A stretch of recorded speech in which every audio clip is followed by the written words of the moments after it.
Hi, I'm Daniel Andrews, owner and creator of Andrewsfootball.com. And with the 18th selection in the 2019 NFL Draft, I had, past tense, the Minnesota Vikings selecting Jonah Williams, who is still available in my final mock draft. And also, I want to emphasize, I think Jonah Williams is a great fit here. This guy would be a plug-and-play player. This guy would improve the offensive line and the overall offense, of course, dramatically. So if the Vikings take Jonah Williams, I'm thinking this is a great pick. This is a fantastic pick. This is a player who's going to really help out this team. However,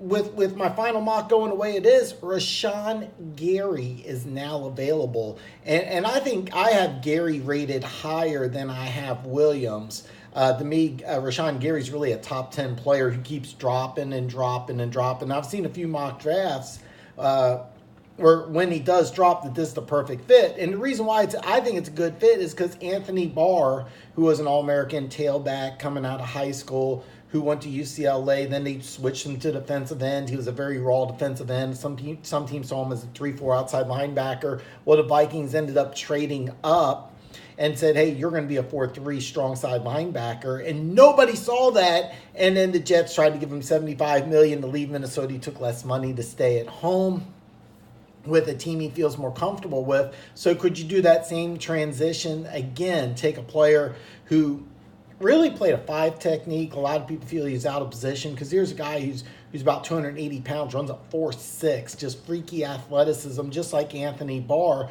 So could you see the same type of transition for the Vikings again? Absolutely. So either Jonah Williams or Rashawn Gary, both of these players are players I could really see having a huge impact on the Minnesota Vikings this year. But I'm going to throw another curveball. When I look at the Minnesota Vikings, there's 2 players that I think really, really need to improve. And they're 2 players that really need to have the biggest impact on this team this year in order for them to get back into the playoffs. Number one's Kirk Cousins. And I don't think he had a bad year. Don't get me wrong. He did not have a bad year. But look at the division you're in. I mean, you got Trubisky. You got Aaron Rodgers. You got Matthew Stafford. You have got to play good. I mean, the one thing about the Minnesota Vikings, I think they have the best defense. Well, second best. This year they could have the best with Fangio leaving, but that's a debate for another time. Later when I start breaking out teams post-draft, I'll kind of break down the Vikings defense. But this is a team 2 years ago when they were trying to go to a Super Bowl, had possibly the best defense in the National Football League. They need to get back to that level. The other player is Dalvin Cook. Now, this is a guy coming out of college. I was a Chiefs fan. I remember thinking this guy looked like a lot like Jamal Charles. And he has the same type of game, not quite the world-class speed, but this is a guy who breaks big runs, very athletic.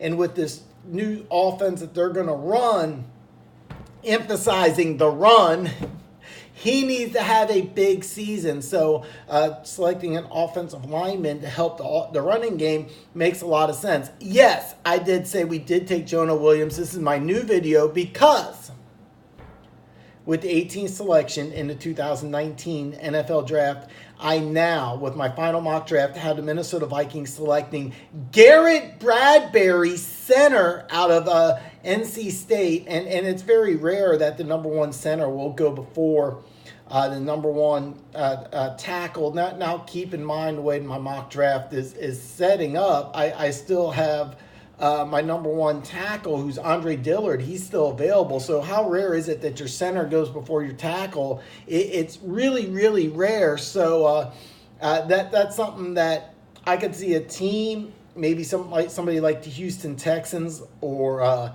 actually specifically the Houston Texans, saying, hey, we're interested, let's trade up. There could be a dark horse here who really would like to have him. Maybe the Rams. I have a hard time thinking the Rams can trade up that much, but I can see the Houston Texans trading up to try to get the top offensive tackle. But Garrett Bradbury's a guy who you plug and play, and he helps your quarterback and your running game, running back, immediately.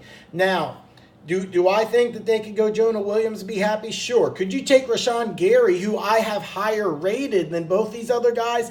Absolutely. And it makes sense because they took Barr and did the same exact thing. So that makes sense because that pick with Barr, nobody had him playing a 4-3 linebacker. Nobody. And not only did they make it work, he excelled at that position. I could see him doing the same thing with Gary, who I think should be in the top 10. But for some reason, he's just falling. And that's just how it is. Some players fall out of the top 10 when they have top 10 athletic ability. It happens every year in the draft. So would I be mad if Jonah Williams or Rashawn Gary goes to the Minnesota Vikings? Absolutely not. But I think Garrett Bradbury helps your team out more. And also, this provides a need. This is a plug-and-play guy. He starts day one. He helps out your offense tremendously. The number one thing I like about this guy is that when they are going through the combine, they emphasize that not only did he do all the drills flawlessly, most big men, most guys weigh over 300 pounds, which makes a lot of sense, get winded or tired. Bradbury wasn't. And that's something that the Vikings are really going to need because they're going to change the offense. It's going to be kind of that stretch zone read, and they're going to ask him to be an athletic center, a guy who can get out to the second level, which is hard to do for a lot of centers. This is something Bradbury can do. So it's a perfect fit for what the Vikings are wanting to do this year, and that's run the football more. Protect Cousins. And Cousins had a good year. Cousins did not have a bad year at all. Cousins did have a good year, but they want to make him more efficient. They want to have less picks. And this could mean, if you're a fantasy football fan, his numbers won't be as good, but the wins will be better for you Vikings fans. So that's my final mock for the Minnesota Vikings. If you're a subscriber to Andrews Football, you already know you're one of the greatest people on planet Earth. All your wildest dreams are going to come true. But if you're new to my channel, you're a fan of the Minnesota Vikings, you're a fan of NFL mock drafts, you're a fan of the NFL draft, or you're a fan of really awesome cowboy hats, I got an awesome idea for you. There's this button right down here. Check it out. Look. Bam! Hit that button. Come on, the greatest people on planet Earth. Stay tuned. I have more draft videos coming. The draft is only 3 days away. I'm excited. You're excited. Stay tuned.